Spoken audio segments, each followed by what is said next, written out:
Good morning, guys. Today we are on Wayside School is Falling Down, Chapter 10, Music. Here's the picture. Benjamin still hadn't told anybody that he wasn't Mark Miller. His grades had never been better. Mark Miller is a lot smarter than Benjamin Nutshmutt, he thought. When they chose up teams for kickball, he was always the first one picked. Mark Miller is a better kicker than Benjamin Nutshmutt, he realized. The girls in class liked him too. Mark Miller is better looking than Benjamin Nutshmutt, he decided. But unfortunately, he knew he had to tell Mrs. Jules his real name. He sighed, then slowly raised his hand. Mrs. Jules gave him a tambourine. He had been so busy thinking about his problem, he hadn't noticed that Mrs. Jules was passing out musical instruments. She had just asked, who would like the tambourine? So when he raised his hand, she gave it to him. Who would like the triangle? Asked Mrs. Jules. Joe raised his hand, and Mrs. Jules gave it to him. Why is it called a triangle? Asked Joe. I don't know, said Mrs. Jules.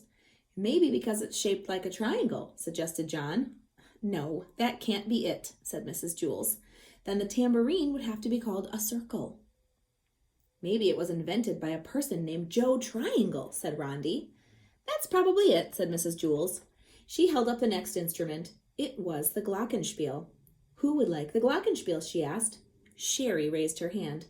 Nobody asked why it was called the glockenspiel. That was obvious. Mrs. Jules gave the bells to Stephen. Why are they called bells, he asked. Nobody knew. Joy got the bongo drums. Todd got the bass drum. Jenny snared the snare drum, and Leslie got the kettle drum. When they banged on them, it hurt everybody else's eardrums. Mrs. Jules gave one cymbal to Calvin and the other cymbal to Babe. DJ got the gong. The three Erics got kazoos. Mrs. Jules shouted, Uno, dos, tres, cuatro! The children all played their instruments. They shook, rattled, rocked, and rolled. Joy bonged her bongos. DJ gonged his gong. Sherry glockened her glockenspiel. Stephen jingled his bells. Calvin and Babe slapped their cymbals together, and Joe's triangle went ting. But something didn't sound right. What's wrong, Mark? Mrs. Jules shouted over the music. Why aren't you playing the tambourine? My name's not Mark, said Benjamin. It's Benjamin Nutshmutt. I'm sorry for not telling you before. What? Asked Mrs. Jules. I can't hear you. My name isn't Mark, he said. It's Benjamin.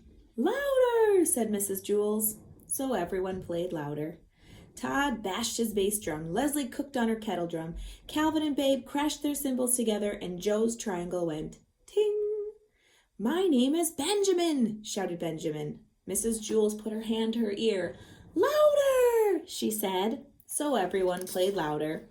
DJ kabonged his gong. Joy kajonged her bongos. Chongoed her bongos. Paul splacked his castanets. Jenny spaghettied her snare drum. Calvin and Babe whammered their cymbals. And Joe's triangle went ting.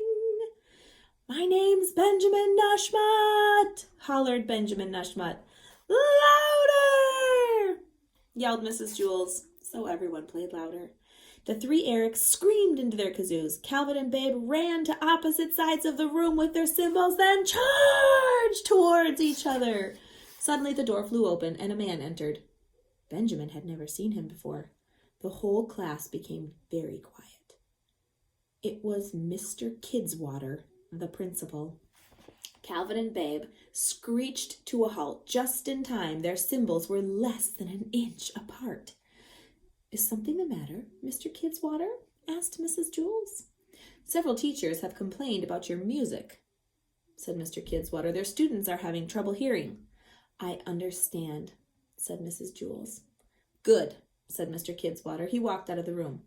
Okay, you heard Mr. Kidswater, said Mrs. Jules. We'll have to play louder so everyone can hear. Uno, dos, tres, cuatro! They shook, rattled, rocked, and rolled. Benjamin frampled his tambourine. Excellent, Mark, shouted Mrs. Jules. He smiled. He had never played so well before. Mark Miller is a better musician than Benjamin Nutshmutt, he thought.